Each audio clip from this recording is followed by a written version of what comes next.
What were the conversations with Nikki as far as at some point you guys were talking about her helping you find an apartment? So what did you guys talk about as far as your future together? That didn't really happen until like we got back from back from the beach. So I told her like I lied to her like, hey, like I don't like I had talked to Shan about getting a separation. And that talk hadn't happened yet. No, I mean it kind of like not. I mean, she knew something was going on and things. I mean, we weren't sleeping in the same room, and then she she even mentioned the fact like, hey, you know, Colorado's 50-50 state or something like that. And okay, I guess you looked it up. But that actual talk, I like that one. I was just like, I thought it was going to happen. Yeah. And so in conversations with Nikki, I get it. I mean, if you're telling her like the progress toward the divorce is a little bit more than it was. Mhm. And then so what were you guys planning? So it was more of like she's going to help me find a apartment that was affordable. This is kind of just around like Brighton or maybe just close to work, like for Lupton or something around there. That's kind of like where my area was. Did you talk about moving in with her? She didn't want that. She didn't want that. Would you have done that if she would have been cool with that? Uh, like that been a little too soon. I would have thought. There's just we only been really seeing each other like almost like a month or they just talking about 2 months. That would really. She called her house like her apartment like her. I don't know, like her kind of like a shield or kind of like her. She had another word for it, but Like her safe place? yeah, like a safe place or something like that. And she would like, people like to invade it, but that's why she always let me come over because she said she felt like it was fine, like her dog liked me and everything. Like she would say, hey, just ship people on here type thing. Like, oh, okay. So you and Shannon, did you and talk about selling the house? Or what point did you? And there was some discussion there with Anthos and Yeah, she had sent an email about to Anne about like how we would go about like selling the house. yeah. And I think Anne told her about, get like Anne was always about getting pre-approved. Just like, like if you're going to sell your house, get pre-approved for like another house. So it's like, much faster. Yeah, so you can just quickly transition from one to the other. When did that happen? Remember? Think it was either right before we left. No, that happened been like first week of August, somewhere around there. I think she might have contacted her. So the plan was maybe to buy a house. I think you told me in Brighton, you think about buying a house in Brighton. Yeah, just like Yeah, she liked that Adams 12 school system or something. Yeah. So Okay. I think that's what Brighton is. Yeah. What were you thinking about when you called the school that day? On Monday. I was freaking out. I didn't know, like I was thinking in my head, like what I just did, what I just done, and I didn't know, like it was stupid to do anything. I mean, to call the school, to call Ann, to call anybody. I mean, it, they were right to be, suspicious about anything. Look, 'cause I knew I probably sounded eccentric on the phone and out of sorts and just you know I can only I don't even know what they were thinking. They heard me. I think they thought I was weird, but I don't know how you would not sound weird, like you said. So So are you 100% sure the girls were still around and alive when you drove out? Okay. So that's completely accurate. There's nothing else about that. They they got in the truck. Okay. where did the blanket go? It's probably in the trash can or something. I think. In the trash? It wasn't like it was still in my truck. Okay. We thought we saw some GPS where you had stopped by near a construction Oh. a roll off dumpster. Is that true or I think that's like I dumped my clothes in there. So that would have been on the way back to the house. My neighborhood. Yeah. When Officer Kunab was there. Okay. Was it one of those red construction dumpsters? More than likely. Did you pack new clothes? How did that work? I already have some in there because, like, in case we have like a spill or something. Oh. If you ever get crude oil on you, you don't. Yeah, I have like two pairs of boots, all kinds of different stuff in there, just because like, I just one time I had to pick up a spill and I had defrost on, and I had like a headache for like 2 weeks because Oh. like the crude oil that comes in that. So I always have some in there. So where did you keep them after you took them off? Like, did you just change out there into your new other? So like I dump my clothes in that dumpster. But that wasn't that on the way back when you were coming. Like you had already worked the whole day. Yeah. Right? I'd work No. I'd work like till like 11 or so. 11. Yeah. So that was back when Nicole Atkinson. Yeah, when she was Yeah, when she at my called. house, hit the doorbell, that's when I Okay. knew someone was at the house. Right. Did you think right then, like, oh fuck, like here we go, or what were you thinking? I didn't even know why she was there. I was like, I didn't know, like, maybe she had an appointment or something with Shanann. I didn't know. What did you think like that day? Like what you were gonna say?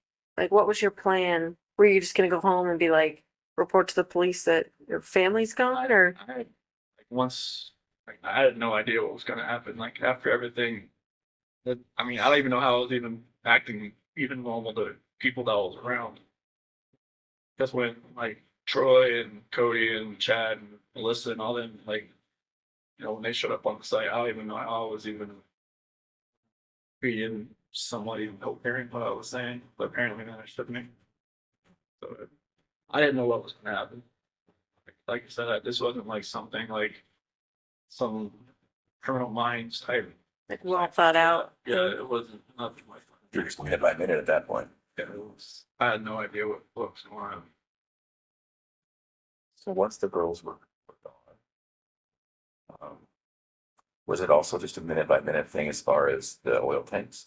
Yeah, I didn't know what to do. I mean, I just thinking about an oil tank just makes me want to throw up.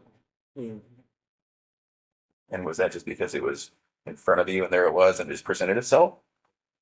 It wasn't a plan beforehand? Okay. Was there any reason why the separate ones?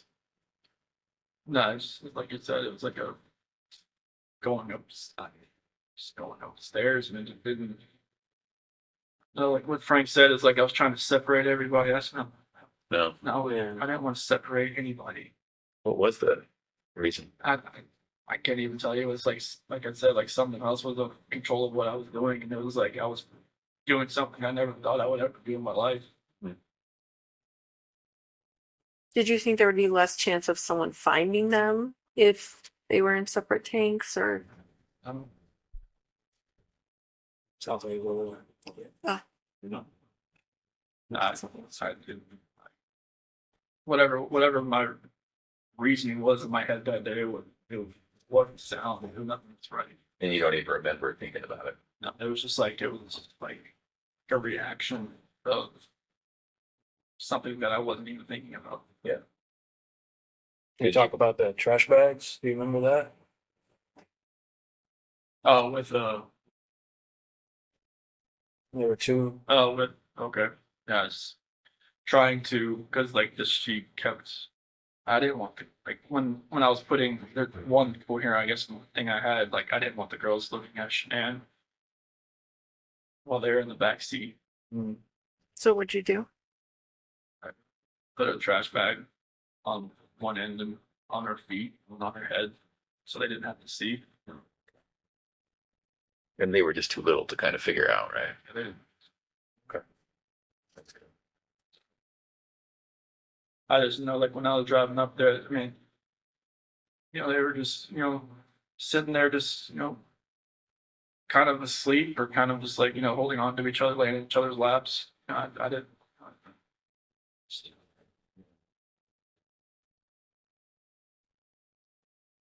Do you remember having any thoughts or thinking about why not just putting them all together with Shanann? It was just happening so fast. I had no time to really have a thought that was my own.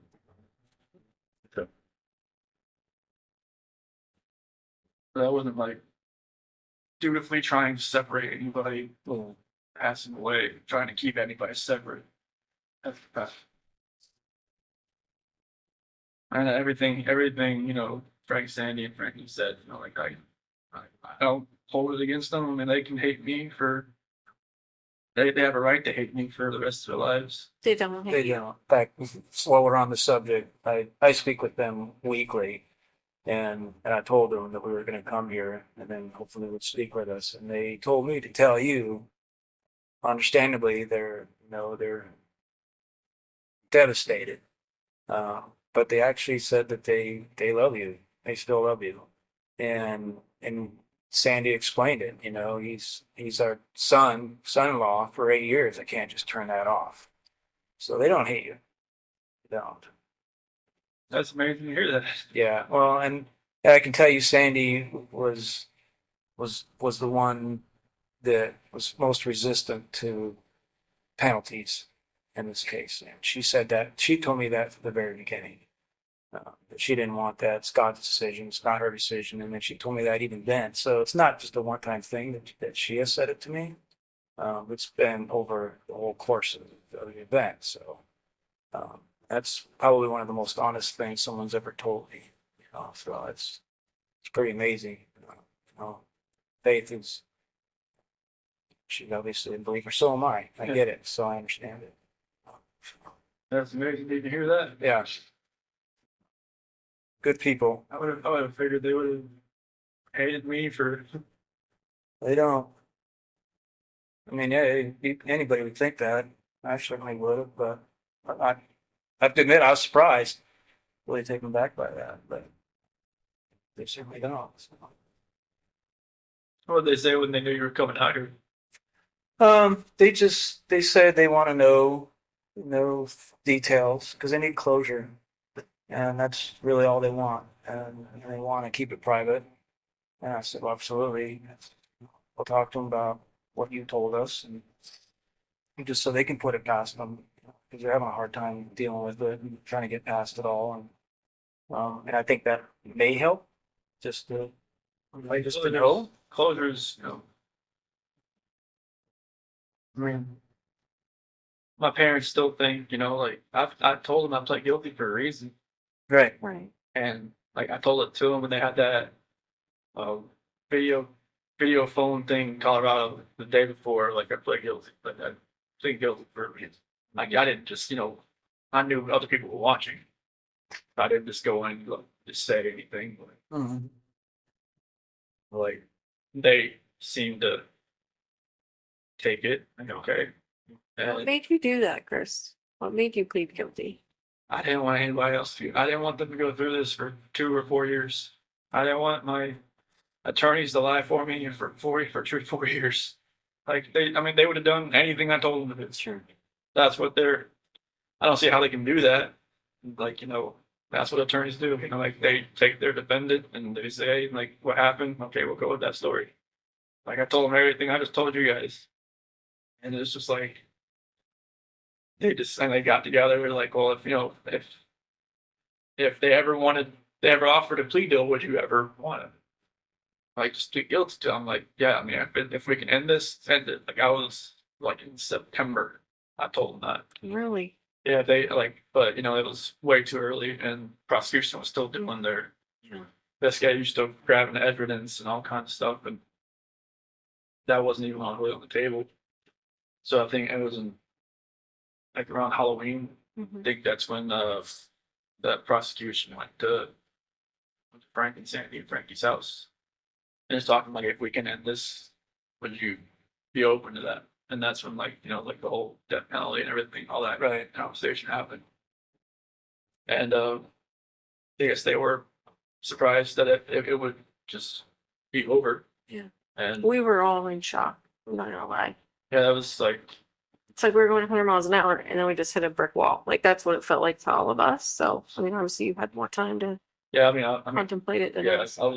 I told John and Kate and Sophia and everybody, Amy, hey, if we can just stop this, and like, I know it's, everybody's telling me to fight this, there's no like, there's like, everybody's saying there's like not enough evidence to such and this and that. And I'm just like, no, I'm just like, this needs to end. Like, I don't want people to have to, because for Frank and everybody to have to fly back to Colorado every single time and get reminded of this. Like, I'm sure it's never going to go away, but to actually have to come and talk about it, have other people talk about it, have, all three of you get on the witness stand and say, what they saw, Yeah. what they've seen, what they heard on tapes and everything like that. It's just like, I don't want people to relive that over and over and over again for years.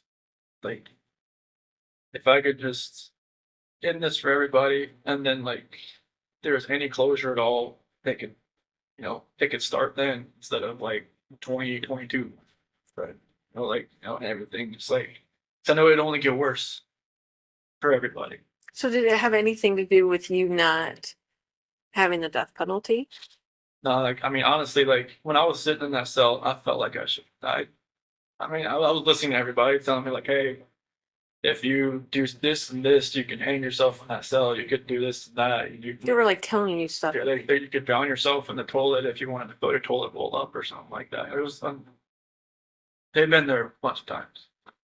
And like, I was, at one point I was listening to it. Hmm. And I was like, I just felt like maybe there's a different purpose for me somewhere. Maybe it's here. I don't know.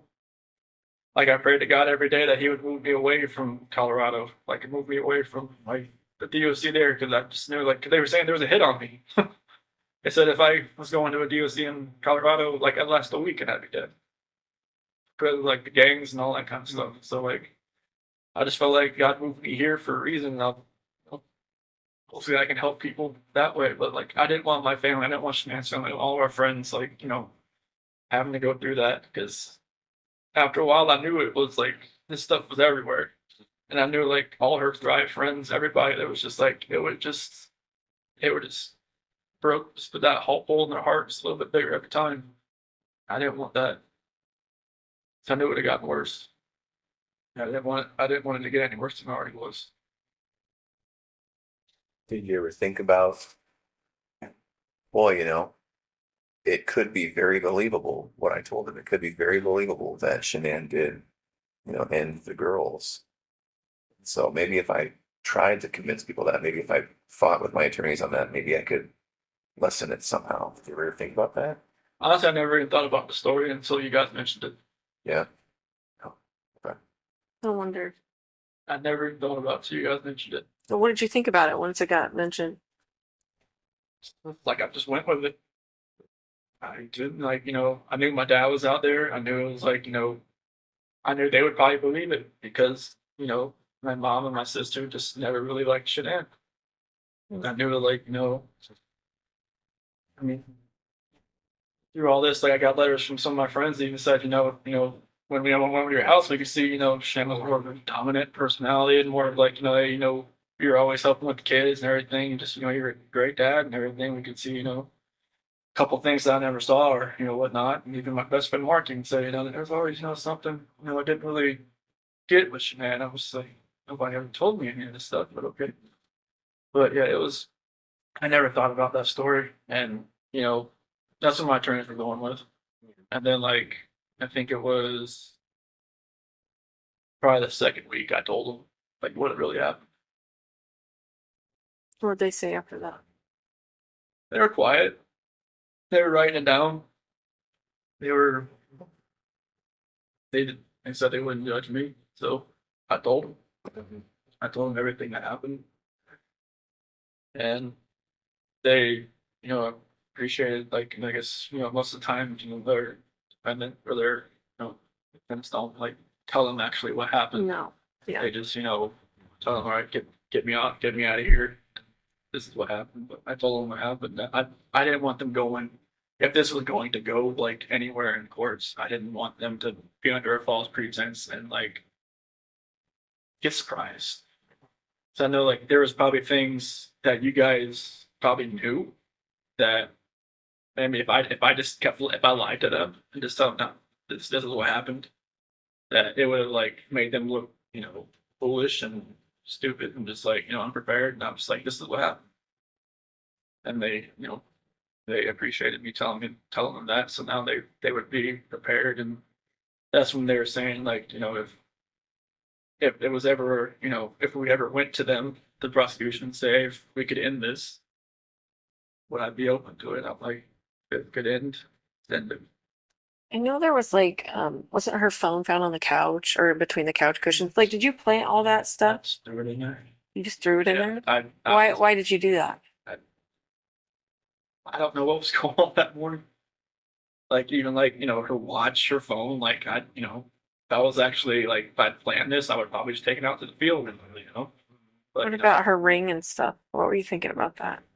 it's like, you know, maybe maybe she actually really wanted a divorce, maybe she didn't want to fix it. Just put it there on the counter. She took it off? Or did you take it off? I took it off. Okay. Oh, so that would look like she was saying, I want a divorce. I'm leaving it here when I take it off.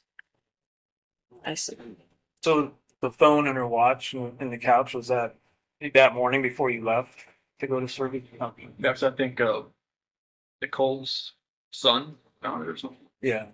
What other things did you do that maybe we even missed? So the phone and the watch. Yeah. I think I threw the therapy book she wanted me to read in the trash. That was that morning. I think so. Were you trying to make it look like she threw it in the trash? I don't know. I just like, Oh. I just didn't think nothing was ever gonna work again. So I didn't know what was going on. Did you go down to the basement? I thought the basement door open. Yeah, the door is open, but yeah. So there was a lot of movement. You know, I think it was around 4:26 or something. The garage door opening, the basement door opening, and then of course the living room sensors and all. Do you remember what you were doing all during that time? Other You had a lot of steps. I'll just say that. So like the basement, I'm not sure. I mean, the only thing I really have down there is my workout, the bench press. Do you remember going down there for anything or opening that door for anything? Did you think about, well, maybe I'll take her out that way, or is it a walkout basement? No, It wasn't at your house. Okay. no, it's like a garden level basement. Okay. But no, I don't know the place. What's that? I don't think it worked out that morning. Like, were you packing your lunch in the kitchen? Like, did you have to do all that normal stuff? Okay. I packed lunch and everything. Did all that, but I don't remember about the basement. Unless I just worked out that morning, I just don't remember. I don't think it did. So one of the more, Unless there was a trash bag down there at that time. Yeah, you got trash bags from there. Maybe there wasn't any in the garage, and I went down there and got one.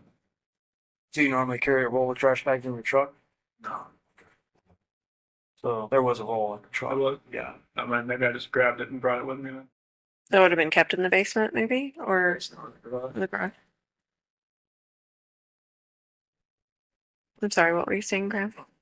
um, one of the more kind of poignant or tender moments in all of this was seeing your dad when he came in. Um, what was it like when you picked him up at the airport? It was very strange. It was kind of like I almost knew this was probably the last time I'd ever see him on the outside. In my head, I knew that. What'd you guys talk about? Honestly, like he just wanted to talk about sports. He just like, you know, he's always the kind of like, you know, distance himself from like a problem type thing. Like, you know, when like if there was ever an issue or anything like that, he always want to talk about like just bring up like when I was trying to get him to quit smoking like all the time. Like that's after like I graduated high school and whatnot. He would Are you talking about cigarettes? yeah. Okay. And he would always like just change. So he's like, "Oh, you ever happen in the race, football or something?" I mean, he just never wanted like you know. He said, "Okay, yeah, I'll get to it," and he was boom, something else. And you know, I just kind of felt like it was kind of like that. You know, like he asked like a few questions, like you know, do you know where they're at, and do you think you know where they're at or anything like that. I just you know don't know. And then like start talking about, just want to talk about sports and just like normal things. Just kind of, I'm not sure if he maybe knew anything in it. You know, maybe he kind of figured out something maybe happened and just wanted to talk to me. That's son. Is it possible he saw that you were in a stressful situation and wanted to do what he always did? Make Yeah. things comfortable. I think that was a good way to put it. I bet he picked up a lot of that. from him. Yeah, because I mean, stressful situations, like I mean, the gray hair didn't show it, but like I try not to be in stress. But you know, it's like you know, I work on cars. There's a lot of stress because it's always it's on commission. You know, you get paid what you do, not by showing up. So then Darko was a little less stressful. You know, I got paid just to be there. But, Was your dad's marriage like yours and Shanann's marriage, as far as like your dad was the more passive one and your mom was the yeah, more mom dominant? was always the more aggressive one. Was she like Shanann in a way? I mean, were you attracted to Shanann because she was kind of like how your mom and dad's relationship was, or It was like it almost mirrored like her mom and dad's relationship, honestly, because their dad's like my dad.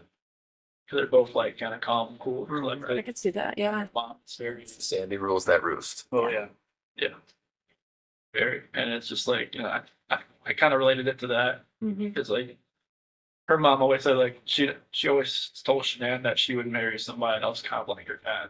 And I felt like I was kind of like her dad. Mm-hmm. I mean, I wasn't like I couldn't build a lot of things he could, but our personalities were kind of like I was always I think he really liked me the first time he met me because like I was helping Shanann with this she had got this car from the dealership that she worked at, and she was driving around and felt like the wheels might fall off. And I pulled over where her dad was, and I was like, I got underneath it, jacked it up, and I was like, trying to fix everything. He's saying like any other guy she'd ever dated would have just like stood by and watched me do it. And so like that's when she really like kind of like me. Good to you. It's like I was always wanting to help people, not to hurt anybody.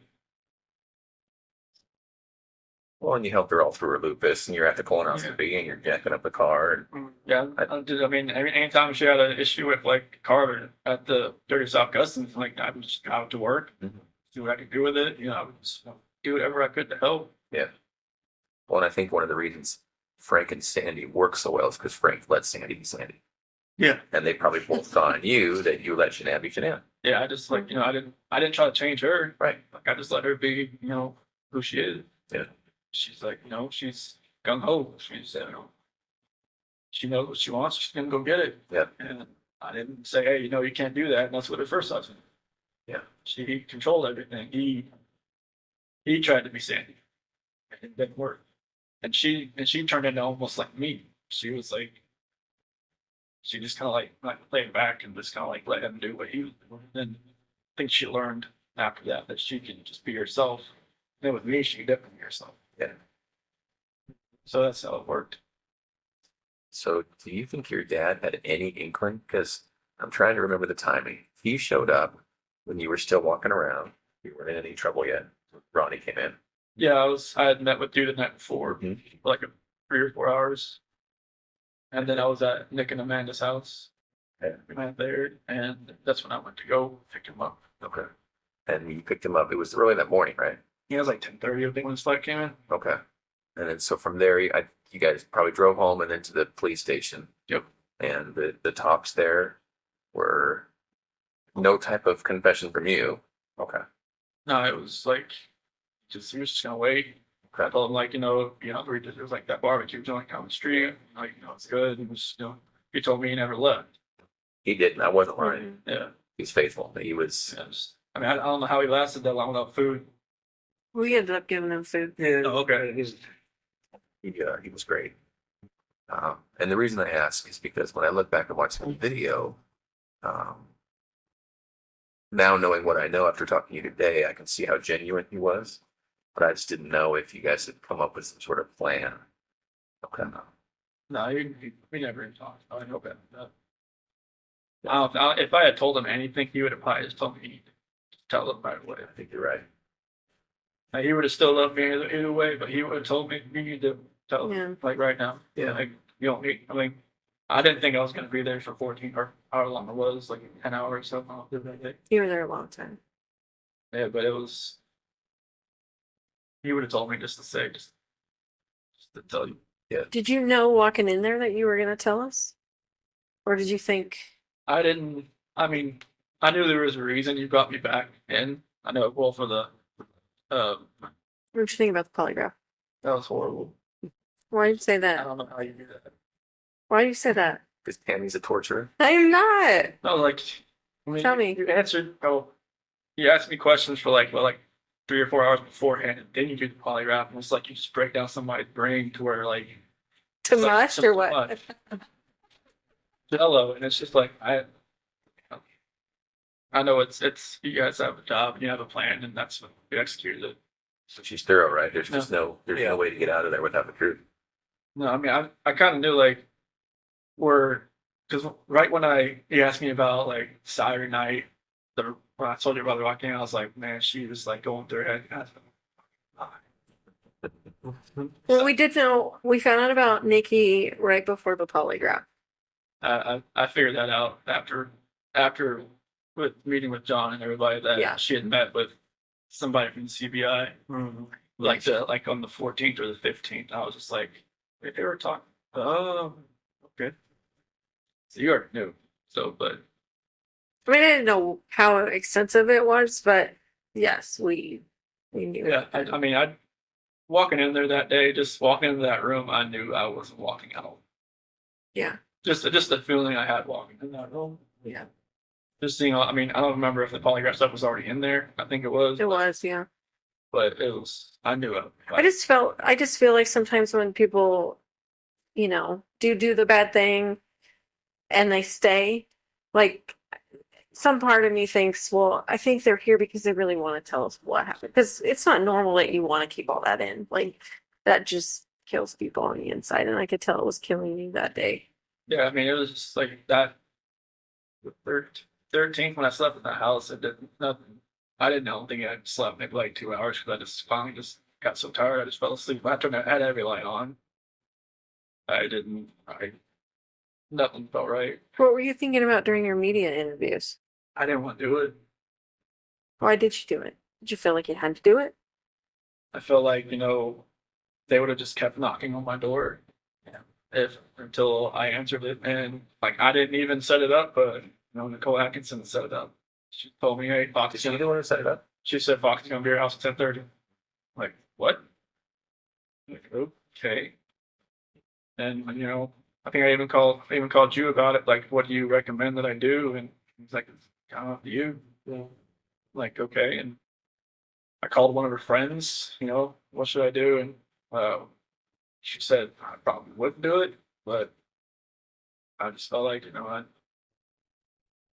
I don't even want to know what I said, what I looked like on there, because I knew some people said it just made it look even worse after the fact. But It didn't look good. I mean, obviously we can't say, oh, we knew right then he was lying, but I think we all watched it together and went, this might be bad. yeah, I mean, I had that feeling after I watched it. Well, I could kind of see it in your face. it's like I was just lying to more and more people, and it was just like Do you have internet access here? No. Say don't get into that trap of putting in watch What all crap? Oh, social media trap and all that. no, they don't Ridiculous. let you have social media here yet. Go.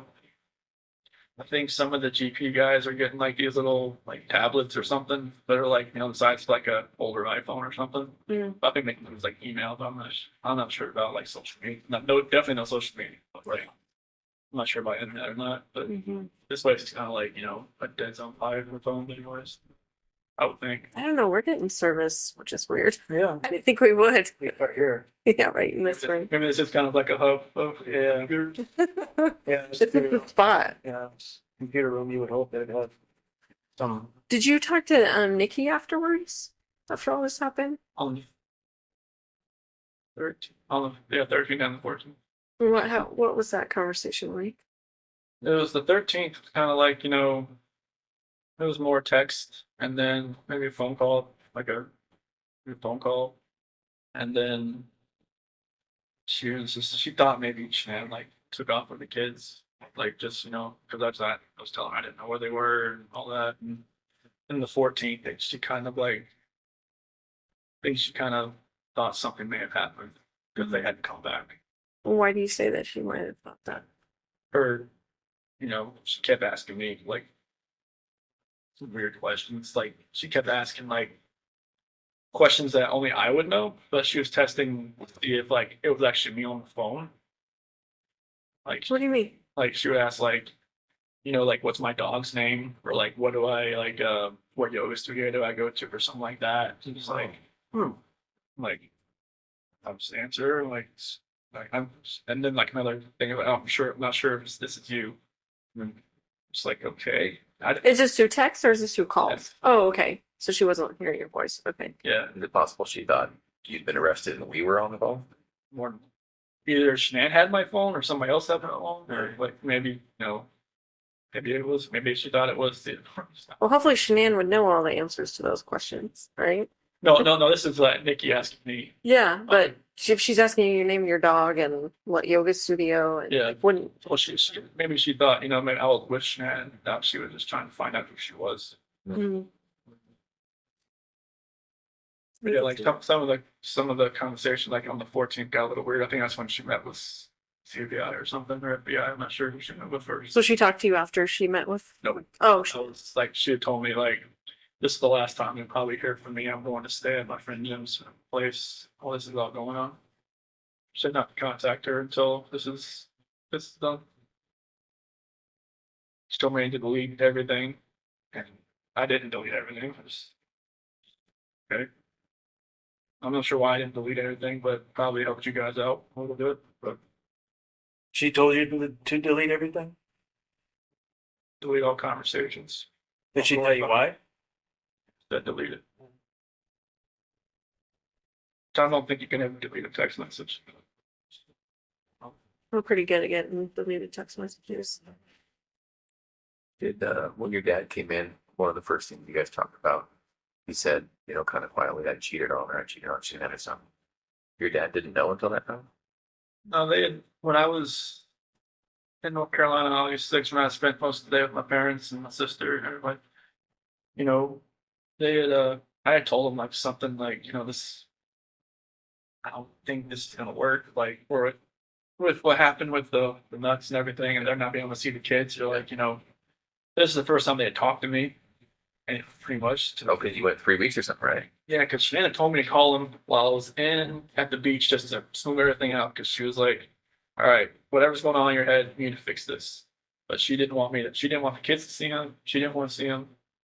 And then, like when I did see him on August 6th, it was after I went and saw my grandmother. She's in a nursing home, and she still wouldn't let me go see my parents or anybody with the kids. So I just told her to leave me there, and my dad would come pick me up, and spent the whole day there. I just they were they said they want to see the kids. They just don't know if they could ever just forgive Shan for everything that happened that day. I guess I'm not sure like everything that was said that day when they had that argument, but apparently it was like a knockdown, drag out, like bomb that went off there. Pretty hurtful thing. Yeah, I'm guessing so. And they just don't know like if they could ever forgive her or not. And I just like I never told them about like cheating on her. Like they even asked me if there's somebody else. Oh, did they really? Yeah, So they could kind of sense maybe something's going on. yeah, because I think he was texting me the entire time I was over there. It's like they could kind of see like I was texting somebody, but it was like they kind of maybe they kind of knew. Like even like when I was in San Diego talking to my friend Mark, I told him about Nikki, but I didn't tell him like I was gonna meet up with her. Okay. I told him that I was trying to like I should have just told him right then. Maybe that would have.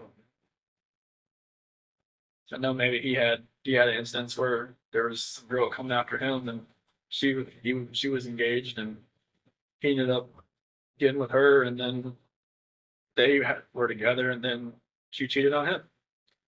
Is this before he was married or during? It was after. Okay. like he could have, you know, helped me, but I just, you know, I never told him the whole thing that, you know, it was a lot further along than I wanted it to be. That's interesting to think about, right? Which dad could give him some good advice. Yeah, everybody. Oh, this is my friend Mark. Oh, I'm sorry. Okay. Yeah. When I was in San Diego. Oh, I got you. So you think you told Mark about that, hoping that he maybe question you about it, or? Well, I was, because you know, Mark, my best friend, you know, I grew up with him since I was like 8, 9 years old. Yeah. So like, he had been married before, and it didn't work out because they were stationed together or something like over in Korea. And I should have just kind of just came out with like the whole story, like, you know, like I just told him like there was this girl at work that, you know, I've been talking to, but you know, I'm just distancing myself from her. Yeah. But that wasn't the case. I was just letting it, you know, exponentially get worse. Right. And if I had told him like, hey, you know, Yeah. he would have been like, whoa, man, like, all right, take a step back and look. Yeah. Right. And like, don't like fall into that trap, being you're gonna be alone for 5 weeks. And there's times I wish, you know, like maybe Shanann didn't have to go away for 5 weeks. Maybe we all just went for 1 week. Yeah. Nothing would ever happen. Yeah. It's only, I mean, 5 weeks alone, that's the only reason really that was even almost even allowed to happen. There are quite a few people who would tell us and who do tell us you need to look into Nikki more, Nikki Kissinger, all the way from the extreme end of things being Nikki's the one who ordered the hit. She was there, hiding in the basement. She was there. Yeah. You know, so the extreme is she's the one who told Chris to do it. She's the real problem. All the way, that's the extreme side, and then all the way to, well, there were these texts where she was infatuated, she was in love, she was saying how good Chris was in the sack, and maybe we should look at her more. You know, what would you say to those people? Like, you know, she had her moments where I had to talk her like off a ledge kind of deal. What does that mean? It's like, I guess after the fact, there was like videos of her that she was like recording herself because she was like bipolar or something. I never knew that, but there, it's like, and she would get worked up about nothing. She would just like, she came to my house once because I think it was like July 4th. I didn't have to work that day, so I didn't like get up at like, you know, 4 o'clock and go home. And Shanann called me like, and I didn't hear it because I was sleeping. I was just like, and she was pissed. Shanann was pissed. And like I called her on outside, like, where are you at? Like what? Like I was like, I didn't have to work today. It's like called me at like, you know, 5:30. It's like, kids want to talk to you at 7:30. I'm like I was sleeping. She's like, she just like, you know, screw you. Like, you know, like I don't know where you're at. And I went back inside. Something like I gotta go. And she was just like, okay, then you come back? And like, probably not. So wait a minute, you kind of lost me there. Were you at Nikki's place Yeah. when Shanann called you? Yeah. Okay, and so you were sleeping in her bed. Yeah, because I wasn't going to work that day because I didn't have to that day. First holiday I ever had off. And, you know, Shanann was pissed and, you know, kind of pissed Nikki off too that I left. But I think that's when I'd called Nikki later and she was like, you know, she kind of realized that, you know, she'd always be like, you know, the second, she said second fiddle. Sure. And because that's how I probably would come like that day. Just, you know, I don't want to be anywhere else when Shanann calls. She was already pissed. So it was stuff like that where she would she would go. She said she would go on like websites and look at like will a relationship work with somebody, like will a mistress work? Will a mistress turn into a relationship? That's what Nikki was looking at? Yeah. She would tell you that, or you She heard told me that? that. Okay. Yeah, she said that she would go on websites and look at stuff like that. I was like, why do you even look at stuff like that? She's like, I just want to see what other people have experienced.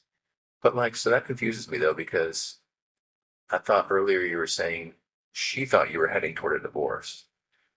So why was she looking at herself as a mistress? This was later on. Oh, Like, okay. you know, in August, like Okay. first week of August, when I told her like, you know, I had to have that talk with her about separation. Uh-huh.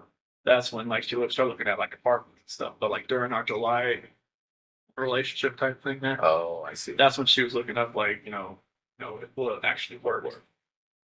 And she Well- told her friend Brittany about it, I guess, and Brittany told her not to do it, but she said she already made a decision. Okay. And so are those people absolutely wrong about Nikki? She wasn't asking you to get rid of your family? No. Are you sure? Okay. And no part of any of this was because she put it in your head or asked you to, or You never. I mean, this whole relationship contributed to it, sure. but she never. It never. She didn't want me to. I mean, was it ever like, I wish you didn't have kids. I want to have, kids of my own with you. Like, She wants. I mean, she never knew if she wanted to have kids, but she said that at one point she said, "I'd like to give you a son." what did she know that Shanann was pregnant with a boy? No, Did she know Shanann was pregnant? No. And why is that? You just didn't tell her? I didn't know. Like, because we had met. But Shanann put that on Facebook. That's Like, how did she not see I that? don't know. Maybe she did. And she just wait for me to tell her, or she put it out her head. Can I ask you a question? A lot of people think you named Nico after Nikki. So what was that? Nico was actually named that Shanann liked. Okay. Shanann thought of that one. Yeah, I wanted to spell it like Neko. I thought it was like Nico that way, but she said Nico. I thought it was sound like Nico or something. Okay. Because Nico is more of like an Italian name. Italian, yeah. So, and like she did leave her, my middle name, my dad, and all that. But like Nico is like that's a name that she always liked. Okay.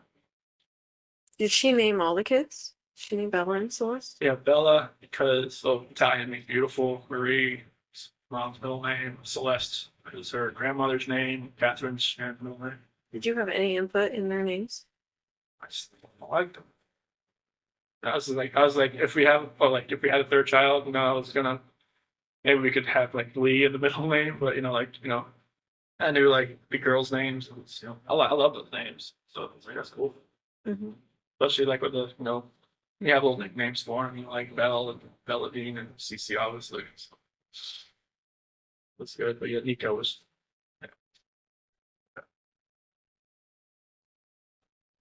Can we go back to the house on the 13th? So, at one point, right when you got back there, Coonrod was there, Officer Coonrod, and Nicole was there. And then you went in the house in there for about a minute or so before you let everybody in. Remember what you were doing in there at that time? I went into the garage Right. and then I ran around and I opened the front door. Yeah. Opened the front door did everybody come in through the garage or the front door? Everybody comes through the front door. Yeah, so I came in, I went in through there, I came in, opened the front door, and I ran upstairs. And I just was like I was looking around. Okay. That's after everybody? Did you go around the house at all before you opened the front door? No. I didn't run around the house. I stayed down on the bottom, Okay. bottom floor, and then Yeah. went and opened the door. Yeah. Okay. Just curious. And I ran upstairs and everybody else. And that's when Nicole's son was on the phone and I was going from snack. Like I was walking through the house. Yeah. Shanann had her bra on.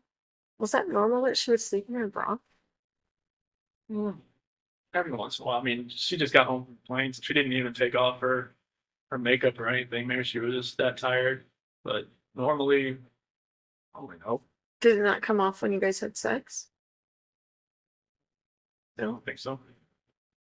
Sometimes she just, she keeps her shirt on and she doesn't want me to do anything. It's like she wants what she wants. She knew what she wanted. That's what she wanted. Was it just missionary sex? Yep. And when her final resting place, was that just naturally what she was wearing? You didn't change her or anything like that? Okay.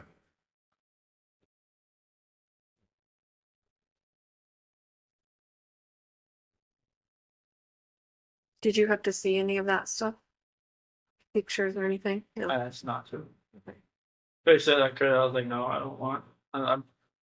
I've prayed for those hazmat workers that I'm sure it was hazmat, right? That had the We were part of it. yeah, and like We were all there. We were all there. I'm sorry. Yeah, I never wanted to see it. I just prayed for that. I'd rather have to be there. So I don't never wanted to know what the aftermath was. They said like if this ever got like a preliminary hearing that I would have to see him just to be prepared. and not have a reaction, an initial reaction. But I was like, I don't want to see him.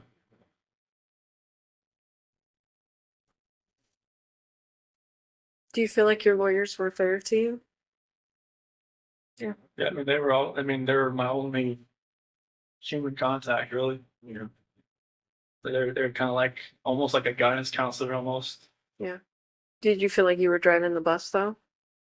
With your decisions you made Yeah, or I no? was like, you know, there was a lot of things I didn't really know what was going on behind the scenes. Like Sure. maybe there was a lot of things they never told me. Like, um, like stuff that came out like afterwards, like that whole Nikki Kessler article and Denver Post and all that kind of stuff. They told me like afterwards and everything, but it was. I always felt like anything I was telling them, they were gonna do. Like the whole taking the plea deal and everything. I told them that's what I wanted to do, and they asked me like, seems like 100 times, "Are you sure you want to do this? Are you sure? Like once you sign this, like." I guess like up until sentencing, I had the time to like back out, but like they always, even before we walked in the courtroom, like, "Are you sure?" So yeah, this is it. Like, okay, they never told me this is what you have to do. Mm-hmm. They always just said this is your decision. Like if you want to take this farther, and John said he was ready. He had all kinds of motions written, all kinds of stuff that were like really creative, and because he'd never been in something like this before, and he was ready to fight. And I was just like, I didn't want you to have to do that. Not for me, not for something that the story isn't hard, is true. Yeah.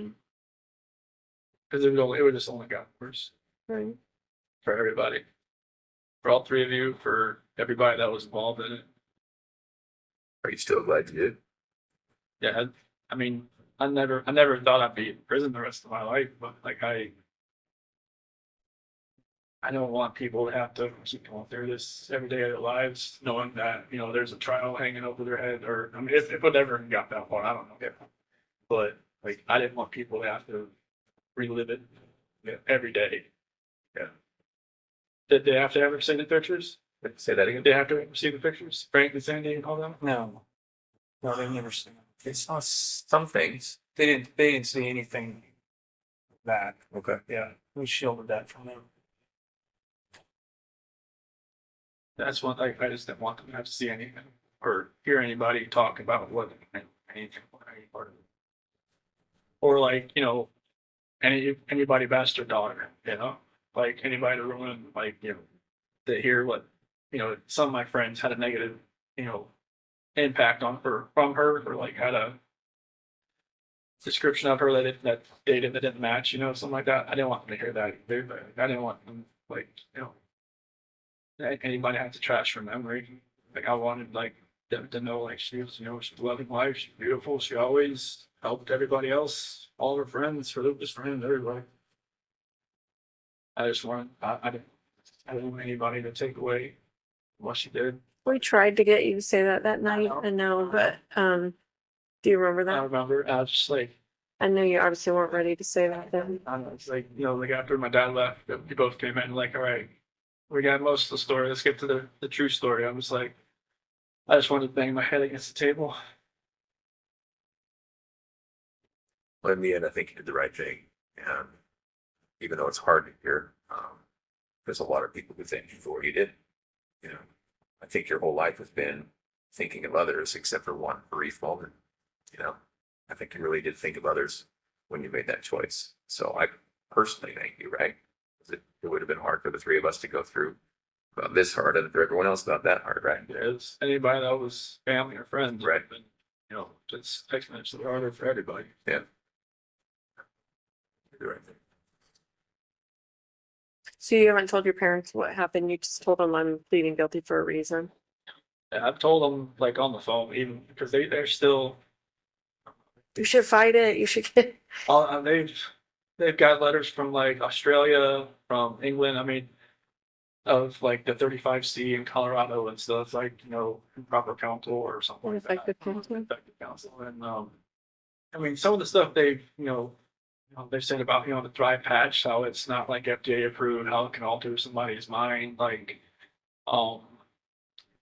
like there was some kind of condition, but there's something else they call like CPSD, complex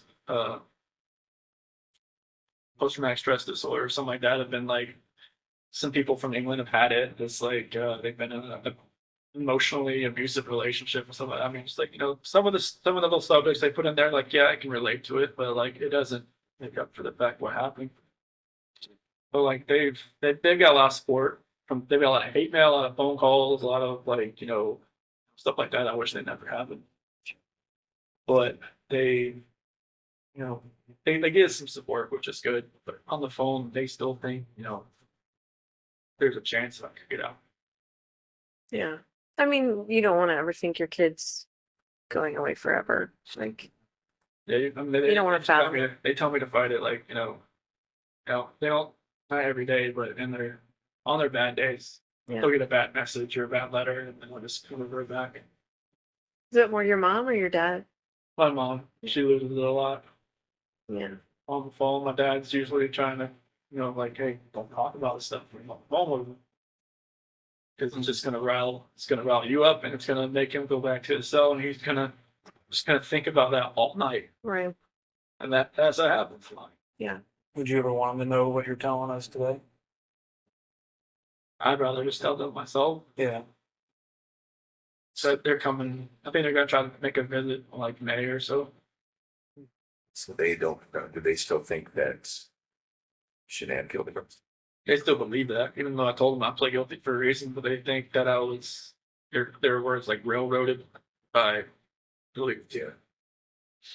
Because they felt like they pressured me to do it. Well, Do you feel like that? No. No. They asked me plenty of times. This is like, they wanted to fight. Like if I said fight, they would have just, Yeah. gone Put on their gloves? and just went in there and did it. And it's like, no, I can't have you do that. So Chris, you care about others deeply. I can tell. You worry about others. And I've asked you, a bunch of times today, but you're not just telling us that you did it because you feel bad for Shanann's memory. You did it? Okay. I have to say, like, after this was all over, people would bring up, like, oh my gosh, I bet you're going to find out that Chris, used to torture animals and, all this stuff. You can imagine, like, hearing that someone's capable of that. What have they done in their past? Those kinds of things. Can you think back to your past at all, like your childhood, and think about any other moments that maybe you felt this same rage? I mean, obviously didn't do anything like that, but maybe felt that rage, and like what would have triggered that or anything like that? Not really. I mean, I was always like somebody that tried to coax people down, not to like if somebody wanted to fight somebody else. I didn't get in a fight like when I was in third grade, but it was like, we ripped each other's shirt when we were crying. It was like stupid. Mm-hmm. I was like, why did I do that? And like maybe that was like my only like bad thing I did in school. So I can't think of Did you anything. feel it on the inside, whether you didn't act it out? Like, did you feel like if someone bullied you at school or if someone, whatever, like, would it still be inside you? Like, did you feel like that even though you didn't actually act on it? I don't believe it's because I was always, I never really talked to many people. So I mean, people knew who I was, but they didn't really, I never really spoke to many people. That's why I never had a girlfriend in high school. I mean, I was always kind of like, just fly under the radar. Did you feel like you had low self-esteem? I want to say low self-esteem. It was just like, I didn't want to be part of like a group or a clique. I just like, I had a couple friends, sat at the lunch table with them or sat out, they call it like a fish pond area, and, just chilled out there. And I didn't really want a whole lot of friends. It's kind of like just a close knit. I just wasn't out there. I mean, like I said, people knew who I was, but it wasn't out of like I was popular or anything. Mm-hmm. Can you attribute that to anything in your childhood? Why you were like My that? sister was always the popular one. Uh-huh. She was more like my mom, like more like outgoing, and like me and my grandma would always sit outside in middle school waiting for her to come out, pick her up, and she'd always be the last one out 'cause she'd talk to everybody in the hallway. And my grandma was always like, "Where's she at? Does she know we're waiting?" But I was just the opposite of her. Mm-hmm. And I was like, sometimes you have kids that are like the same, and some of you have opposite. Me and my sister were the opposite. Maybe I just drew on that I didn't want to be the popular one. I wanted to be just just a regular guy. Mhm. But there was not really like bullying or not like I remember. Nobody ever really came up to me or wanted to fight me or. Never got made fun of, never. I mean, I had braces and I had like a bowl cut for a while. I guess it could have made a big fun. Most people did. 80s and 90s are cool. Like a Jim Carrey cut with bowl on your head. I hadn't worried them around, but yeah, it was. I don't think there was anything that would be pent up inside me from From childhood. childhood. I know you talked about your dad having an addiction when I was talking to you. That was after I left. I left home. Was it cocaine or something, It or was some type of powder. I'm not sure if that was Okay. cocaine. I guess that's. how do you think that affected you? I don't think it affected me. Well, it did affect me, but it didn't like take like deep down. It didn't like really hurt as much as I thought it would. It was kind of weird because of my thing with my mom and my sister told me. Like when they had talked to him about it, didn't seem to register. Like I said, like he would just change subject, and like when I talked about it, he eventually immediately changed subject. I was like, because they found like cuts on his like CDs and stuff where he would like Oh. separate it and stuff like that. Yeah. 'Cause he at a car dealership. I mean, find guys that do that kind of stuff all the time, I guess. But he was just coping with like I never came back home, and it was before I met Shanann, and it was just Did you feel guilty that he's now using drugs because you never came back home, like he lost his kid? I never really knew why he was doing it. After the fact, I knew it was because he was coping with that, but I never knew why he really actually turned to drugs. My mom thought he was having an affair because all this money was going somewhere else just for the drugs. But like I'm not myself, I never used drugs, so I always try to tell him like, hey, like what's going on? Like why you need to use this? And it's like you could using this for a whole lot better things. Just don't throw your life away. I mean, like because you can see in his face, like it's like eyes or like everything was getting like like the blood's through your face and like your skin was getting all loose and like he was losing a lot of weight Mm-hmm. and nose was bleeding all the time and all kinds of stuff like that. And I was just telling him like, hey, you smoked like every day of your life since you were like 15 or 16. Like I can't get you to stop that, but I can get you to stop this. Right. And he put it away, I guess, pretty quick after I talked to him about it. Do you think you were closer to your dad than your mom? Mhm. Yeah. Yeah, we always went to races together, and just he always came to my sports, played for a couple school sports, rec ball, all that kind of stuff. My mom would come too sometimes, but my dad was always there, always yeah. Even if I wasn't playing, he'd just come there just in case I can't win in there. Oh, So that's cool. yeah. Well, I wondered if they hadn't visited because they weren't ready to visit, or if it was a money thing, or like Is it getting here the or time off. Colorado? Yeah, you is it like here? yeah, visit here. Well, I just told him like, well, we can't go out in the snow, so it's Oh. not like I don't want. These roads are bad. Yeah, it's I think it's like an hour from either Madison Airport, whichever Yep. way it is. I told him like wait till springtime. Good advice. Yeah, Pretty brutal. it was yesterday. Funny. They get here. They sold my toolbox to get some money to come out here. Okay. So yeah, so they'll come out here like they said April, but I was like, no, just maybe push it till June. They said they come somehow have a blizzard out here in April. Yeah. I'm doing like Late spring, what they're doing. so lake effect stuff is crazy. Yeah. Mhm. And how are you doing mentally? I mean, first time I didn't know I was coming here. Obviously, I mean, when I was at DRDC, like Swooped you up, didn't you? I was there a week. Like first day I got there, they put me through the ringer. Like I had like 11 tests to do, like mental tests, like reading, math, all kinds of stuff. Just to see where my IQ was, and then I just sat there the rest of the week. And then Sunday came along, and after dinner they said, "All right, strip down and put this on." Okay, and then walked outside and put me in the van. I'm just like, good. I had no idea what was going on. And they stopped in Sterling, which really freaked me out. I was just like, I don't want to do this because I heard so many horror stories about that place. And they just stopped to use the bathroom and then we kept going. In the prison? Do they use the bathroom at the prison? Yeah, it was like at the watchtower outside. Oh.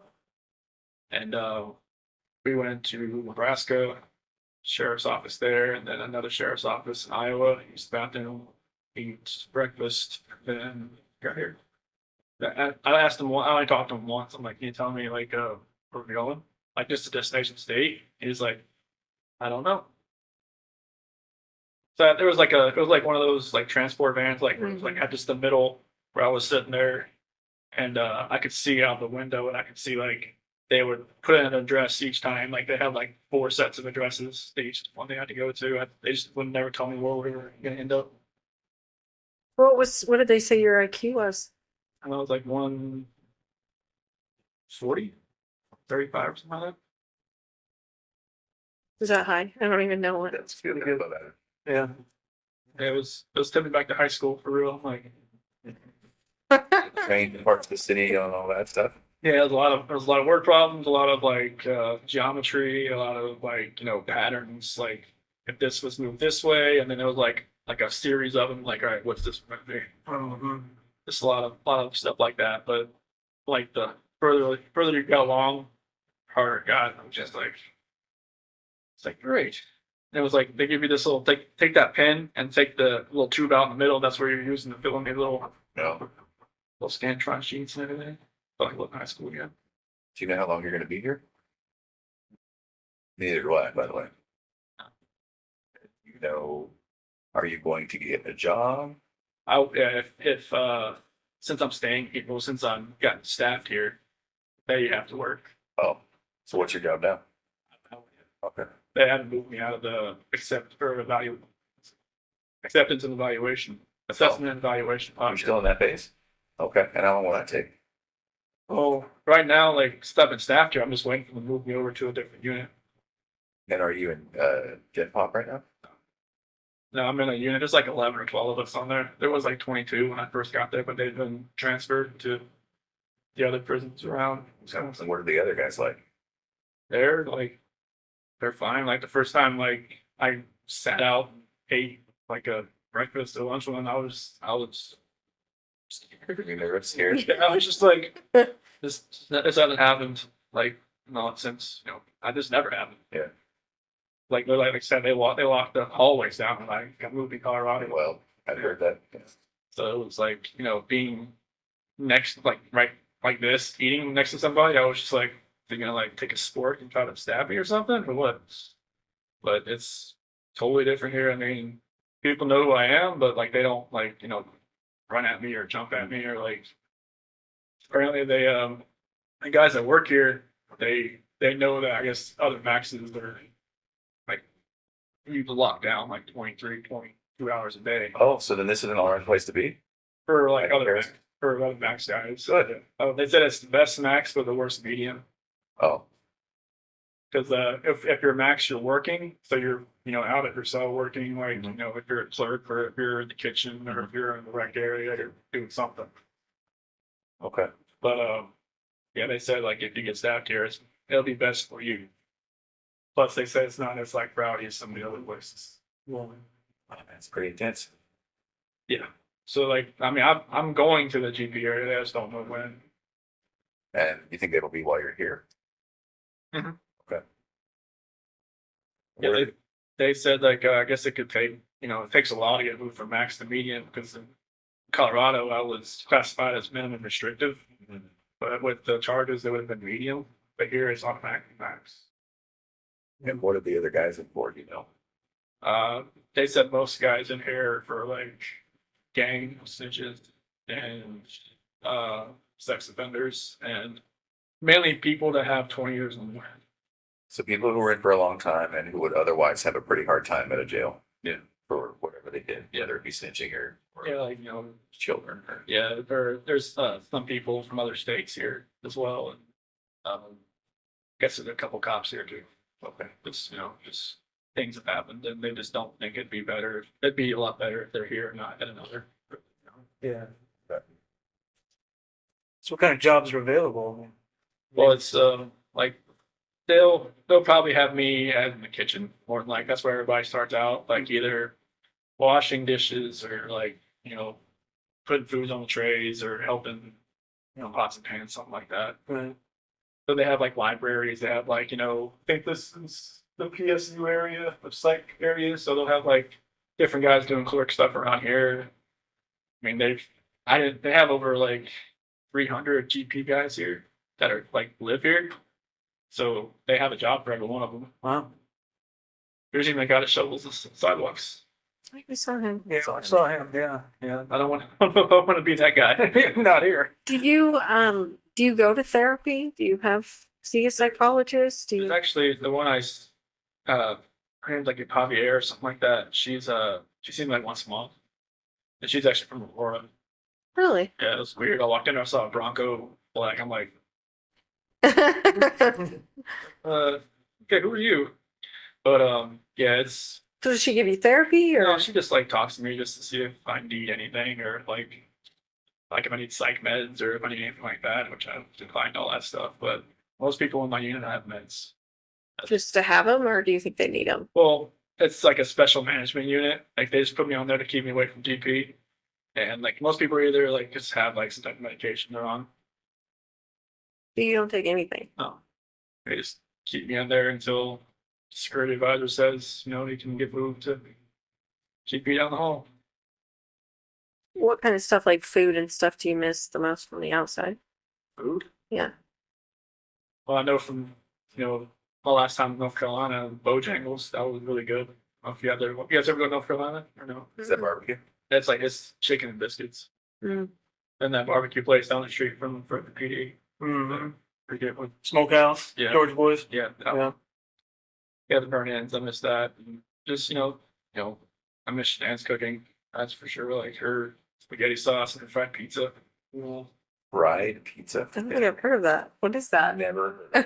Her mom had, or I think it was her mom, her grandmother on her mom's side had this like this dough, homemade dough you can make, and just make up the dough, and she would make it up with Bella and stuff sometimes, with like a little smaller one, but she'd make the really big one, and then she would put it in the oven, the bottom oven, let it sit there for a couple hours, not put it on or anything, just let it rise, Mhm. and then once it's done, take it out, form it, throw the spaghetti sauce she has, spread it around, and throw the mozzarella and pepperoni and put it on the oven 350. And But what part of it is fried though? well, they have some parts that you put on the grill. You can put Oh. on the Okay. stove too. Okay. It's really good. I mean, it's really thick. Yeah. So you got Apparently, we need this, Yeah. Sandy. I will work on that. Yes. Write a note. yeah, Are you able to stay out of trouble here? yeah. No, Nobody's getting any fights. You're not getting written up for anything. You're not getting.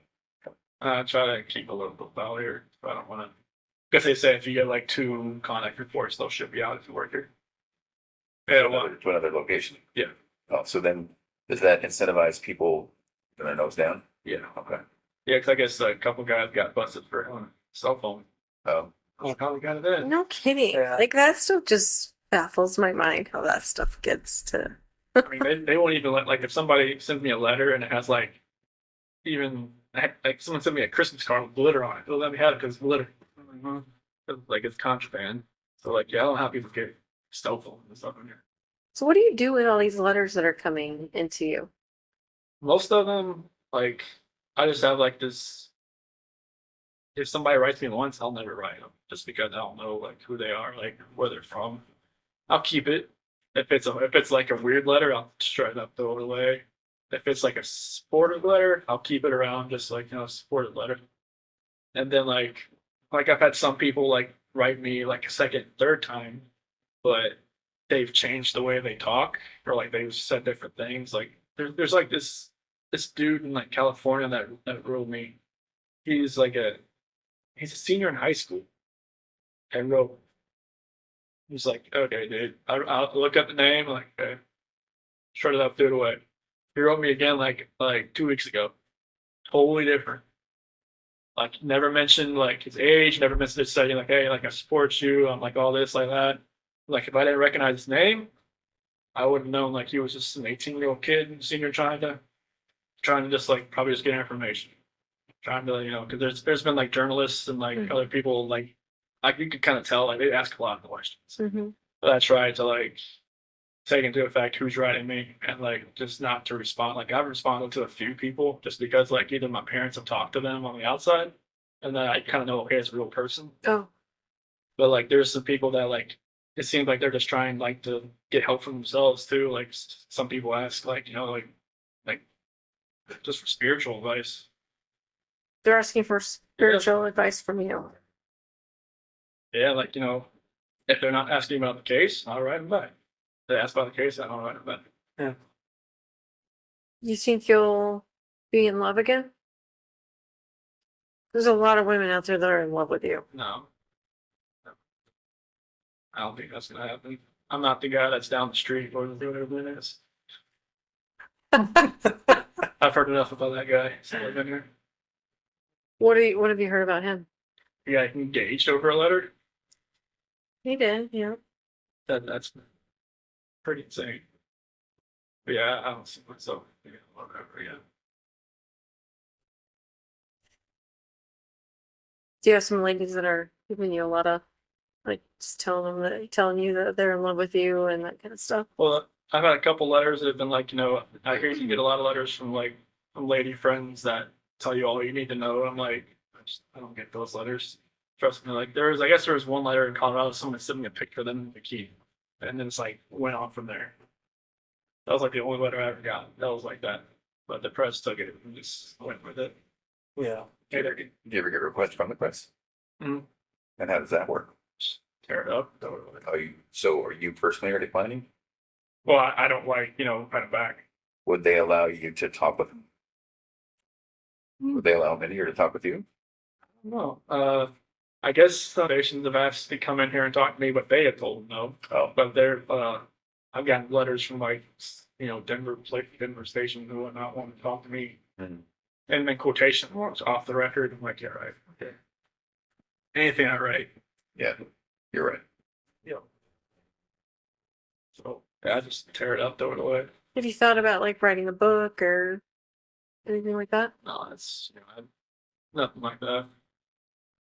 What do you- My mom and dad have been sorry. No, go ahead. My mom and dad are saying maybe you should like write down like how you feel or like, how you've been dealing with this type thing. Just write it down and that would be my story. But I'm just like, I'm not right. That's not me.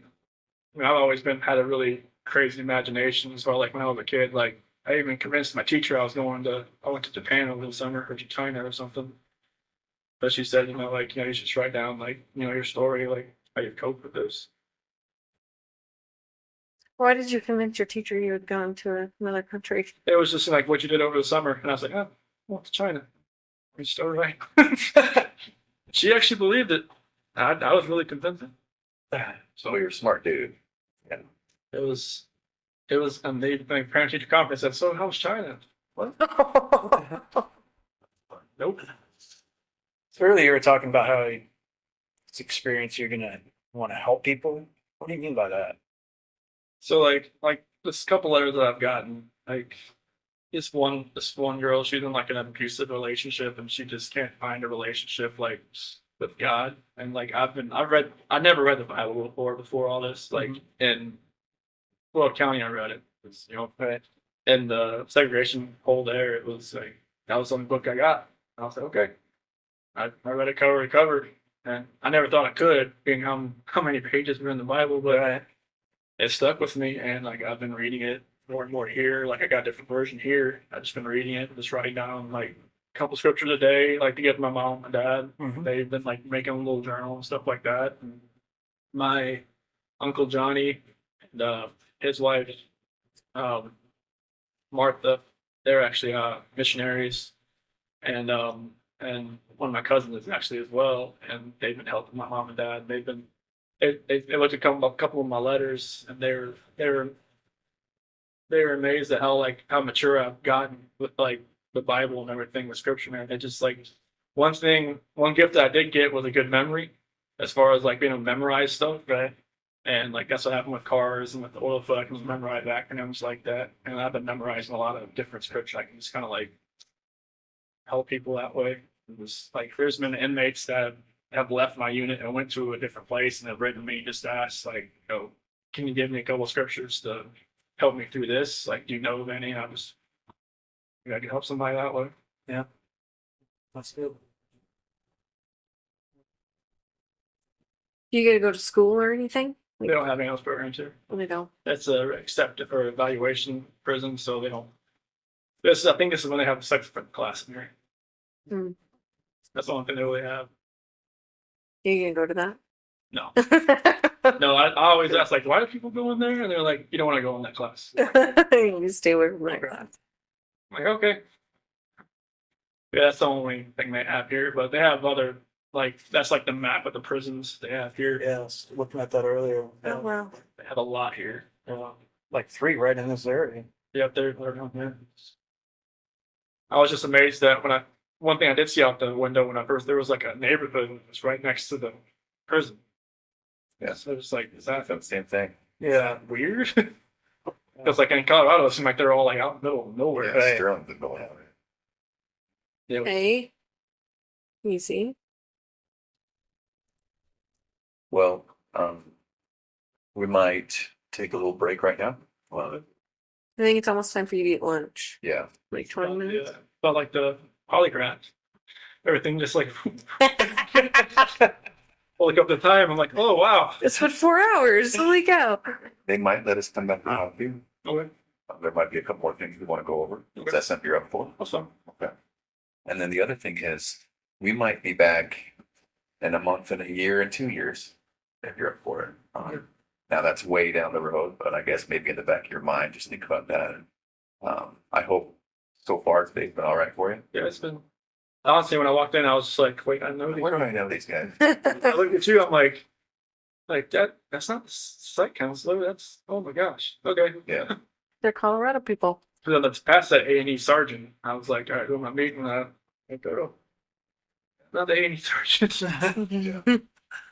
So, there's a possibility we might not make it back today. I just want to let you know, Okay. but we might. So, we really appreciate you talking to us. So thanks for coming. That total took me off guard. I didn't no idea. So that, Yeah. And again, this isn't it. Your case is over, closed. So that's not what today's about. Right. We really appreciate it. You did a lot of things really well, really good. Made a lot of good decisions. Well, obviously, we're here because of just one bad decision, but I think that you've taken steps to get past that. So yeah, we might come back after lunch. If that's all right. that's fine. Okay, cool. I'm gonna go see if I can grab somebody.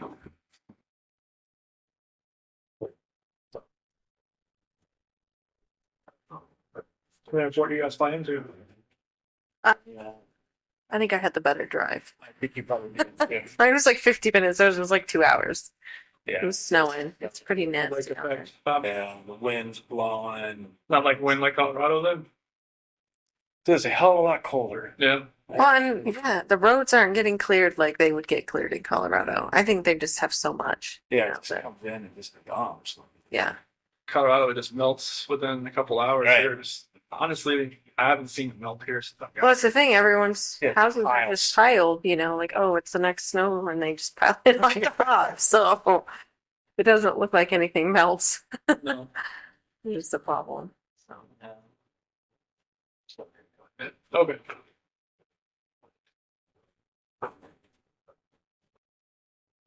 Do you guys go outside for rec or anything, or? No, not when it's has to be over 50 degrees.